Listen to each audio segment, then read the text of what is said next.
Hello বন্ধুরা, আশিকাস কিচেনে তোমাদের জানাই সবাইকে স্বাগত। আজকে আমি বানাবো পনির বাটার মশলা। তো এখানে আমি 250 গ্রাম পনির নিয়েছি আর পনিরটাকে টুকরো করে কেটে নিয়েছি।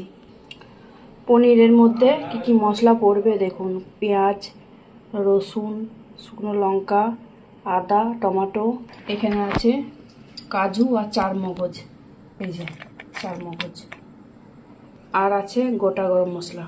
এবার আমি কড়াইয়ে সাদা তেল দিয়ে দিচ্ছি।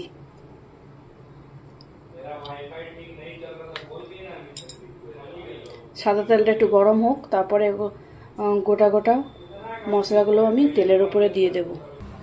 তেল গরম হয়ে গেছে, আমি পেঁয়াজ মানে যত গোটা মশলা আছে সব আমি তেলের মধ্যে ঢেলে দিচ্ছি। গোটা গরম মশলাটাও দিয়ে দিলাম, কাজু চারমগজটাও দিয়ে দিলাম।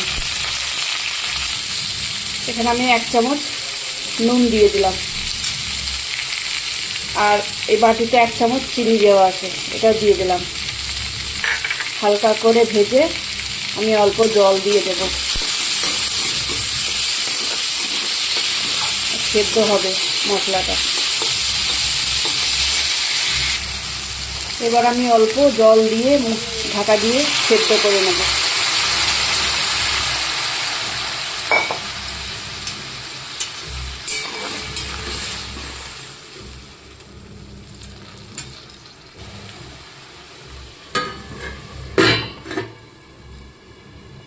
তিন চার মিনিট সেদ্ধ করে নিচ্ছি।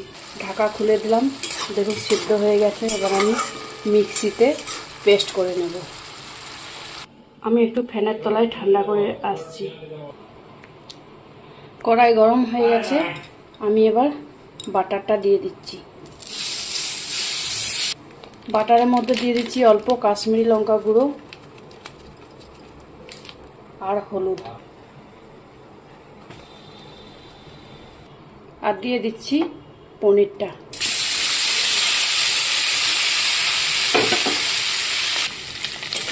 পনিরটাকে আমি ভেজে নিলাম। এবার আমি মশলাটা পেস্ট করে কড়াইয়ে ঢেলে দেব। পনিরটার মধ্যে অল্প নুন দিয়ে দিলাম। ওই বাটারের মধ্যে আমি মশলাটা দিয়ে দিলাম।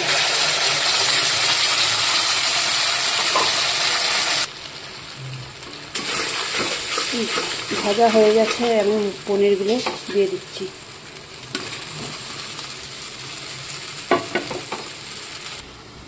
পনিরটাকে দিয়ে আমি আরও 2-3 মিনিট কষে নিলাম। তারপরে আমি এবার জল দিয়ে দিচ্ছি অল্প।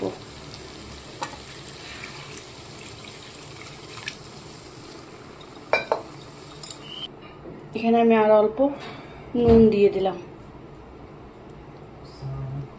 উপর থেকে কসুরি মেথি পাতা ছড়িয়ে দিলাম, আর একটু বাটার দিয়ে দেব। উপর থেকে আমি বাটার দিয়ে দিলাম। রেস্টুরেন্টের মতো করে আমি ঘরেই বানিয়ে নিলাম পনির বাটার মশলা।